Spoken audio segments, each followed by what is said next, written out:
Fayyaa harka fuunee akkam jirtu kabajamtoota daawwattoota Gullallee Miidiyaa Neetwoorkii odeessaalee keenya kan guyyaa irraa qabannee jirra. Qopheessee dhiyeessuun kan isin faana turu ana bunnoo waa beekooti isinis hanga xumura sagantaa kiyyaatti akkana faana turtan kabajaan isin affeera.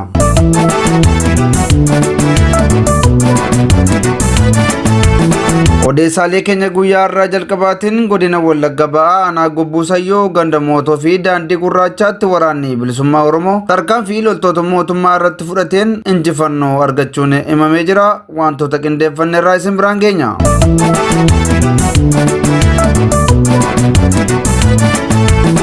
Ameerikaa kutaa Minneapoolisitti hawaasni Oromoo sirna dungoo qabsiisuun jaalbattee urgeessaaf yaadannoo taasisanii jiru. Wantoota qindeeffanne irraa isin biraan geenya.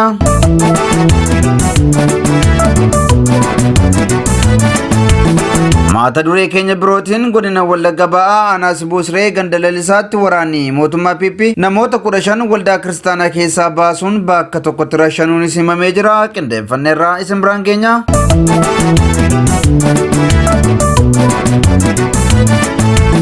Oduu keenya alaatiin Iraan seenaa ishee keessatti yeroo jalqabaaf kallattiidhaan aleellaa rooketaa fi diroonii Israa'el irratti raawwachuun ishee beekameera. Irra deebiin akkam jirtu kabajamtoota daawwattoota Gullallee Miidiyaa Neetwoorkii.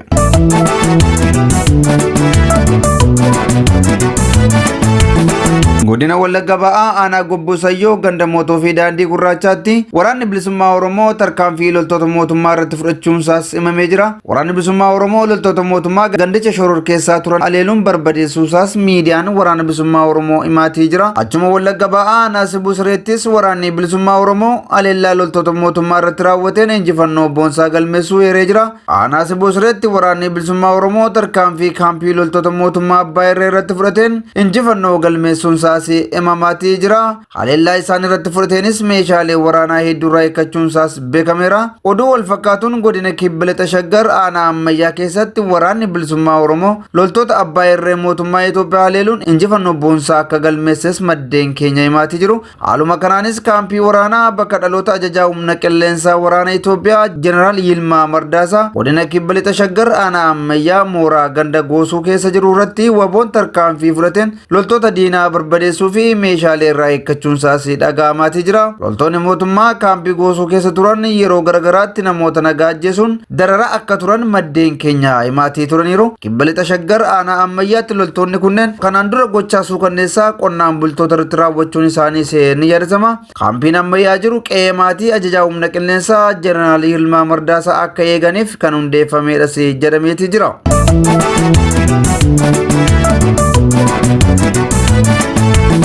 Ameerikaa kutaa Minneapoolisitti hawaasni Oromoo sirna dungoo qabsiisuun qabsaa Oromoo jaalbattee urgeessaaf sirna yaadannoo geggeessaniirus jedhameeti jira. Sirna dungoo qabsiisuu yaadannoo wareegamuu qondaala siyaasaa ABO jaalbattee urgeessaa fi guyyaa gootota Oromoo eebila 15 waggaa waggaan yaadatamus yaadataniiru jedhaniiru. Hawaasni Oromoo biyya Ameerikaa jiru harka mootummaa nama nyaataatiin kan ajjeefame qondaala siyaasaa Oromoo jaalbattee urgeessaaf dungoo qabsiisuun sirna yaadannoo taasiseera. Jaalbatteen guyyaa muraasa dura garee nama nyaataa koree nageenyaa jedhamuun ajjeefamuun isaaniis kan yaadatamudha. Hawaasni Oromoo biyya Ameerikaa kun qabsoo karaa fuulduraattis haala duree kaayachuun hiriirawwan gurguddaa guutuu addunyaatti geggeessuun gocha sirna faashistii Abiyyi addunyaaf mul'isuu akka qabanis sirna dungoo qabsiisuu kanarratti dubbataniitii jiru. Sirni dungoo qabsiisuu guyyaa gootawwan Oromoo fi jaalbattee urgeessaaf taasifamu biyyoota Awurooppaa fi Ameerikaa keessatti kabajamaa jira. Hawaasni Oromoo Kanaadaa fi UK biyyoota sagantaan kun keessatti adeemaa jirudha.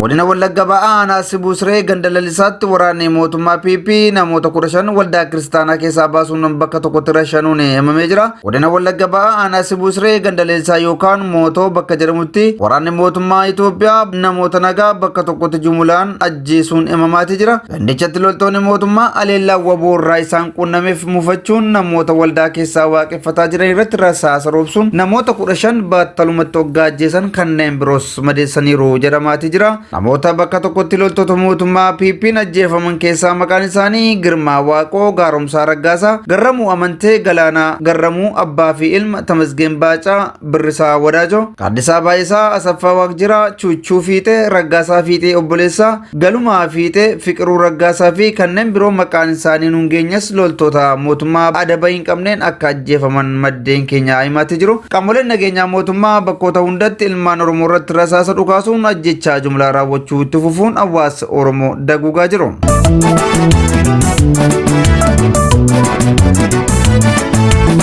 Mata duree keenya itti aanuu fi kan biyya alaatiin Iraan seenaa ishee keessatti yeroo jalqabaatiif kallattiidhaan aleellaa rooketaa fi diroonii Israa'el irratti raawwattee jirti. Torban lama duraa humni qilleensaa Israa'el aleellaa Sooriyaa keessatti raawwateen qondaaltota waraanaa Iraan torba ajjeesuu ishee hordofuun Iraan halkanedaa aleellaa dheeraa Israa'el irratti raawwatteetii jirti. Guyyaa dheengaddaa Iraan aleellaa raawwachuuf akka jirtu dameeleen basaasa Ameerikaa fi Israa'el bira ga'uun Iraaniin akeekkachiisanis seenaa ishee keessatti jalqabaa kan ta'e aleellaa misaa'ilaa fi diroonii Israa'el irratti raawwattee jirti. Aleellaan Iraan kun dachee Iraaq qaxxaamuruun maayilii 700 erga qaxxaamuree booda dachee Israa'el qaqqabe jedhamaa jira.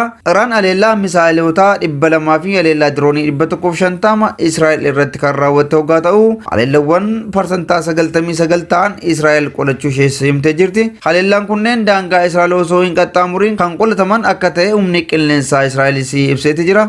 Gama biraatiin biyyoonni hedduun gocha Iraan kana kan balaaleffatan hoggaa ta'u, Ameerikaa, UK, Faransaay fi Jarman Israa'el cina dhaabbatanii jiru. Humni qilleensaa USA fi UK aleellawwan Iraan karaa Sooriyaa fi Iraaq dhufan qilleensa irratti fashaleessaa akka turanis himamaati jira. Iraan gama isheetiin ergama kiyya xumureen jira. Israa'el haaloo kan nabaatu yoo taate aleellaa kan biraa cimaateen nan deebi'a jetteeti jirti. Israa'el gama isheetiin aleellaa irratti baname qolachuun alatti maal akka gootu hin dubbatin jirti. Ajajaan waraana Israa'el Daani'eel Hagaariin garuu dachee Israa'el ittisuuf wantoota barbaachisan hundumaa ni raawwanna jedhaniiru.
Ayyanii kabajamtoota daawwattoota Gullallee Meedaa Neetwoorkii odeessaaleen keenya kan guyyaa irraatiif qabanne kanneen hangasii turanii qopheessee dhiyeessuun kan isin faana ture ana buunnoo waabeekooti.